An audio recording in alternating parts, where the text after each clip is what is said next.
Okay. So I'm not a doctor, so take what I'm saying with a grain of salt, but this is what I would do if I were in your shoes. Um, so I think it also kind of depends, what does normal mean? So I was having eye exams before any of this happened, and I think, and when I mean before any of this happened, I mean I was having normal eye exams when I was still having symptoms when I think I had IH. So I think normal eye exams, it kind of depends on what normal means. Do you have papilledemia or do you not? Because I saw three different neuro-ophthalmologists who debated whether or not I can have IAH with papilledemia. And the third that I saw, he was the one that was saying, like, no, you can't have IAH with papilledemia.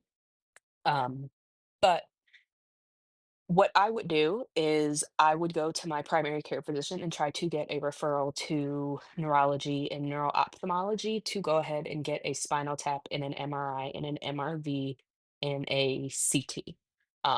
Those are all of the initial testing that I had done, just because right now, recent research within the last couple of years has come out and said that spinal taps may or may not be necessary to diagnose.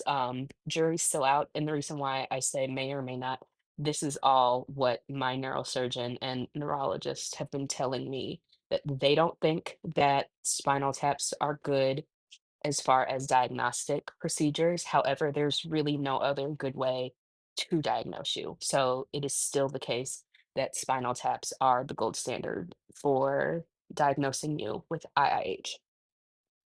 So because you can have IIH without visual symptoms, that might be why your eye exam is coming back normal.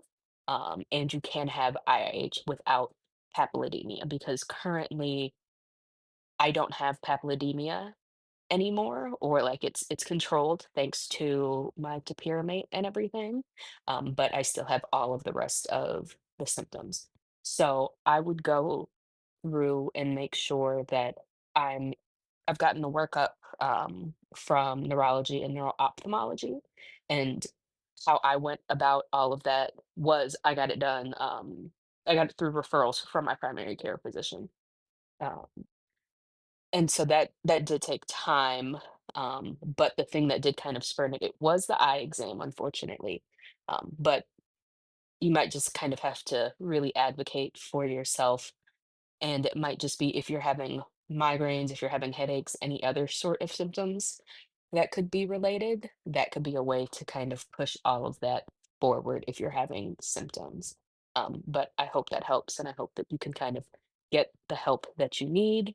But otherwise, I think a spinal tap might be the only way really to get you what you need, since I don't think there's really any other way so far yet, that science has kind of pushed this forward to get people what they need to get diagnosed, and to really get people to get them what they need, in order to get help for this condition.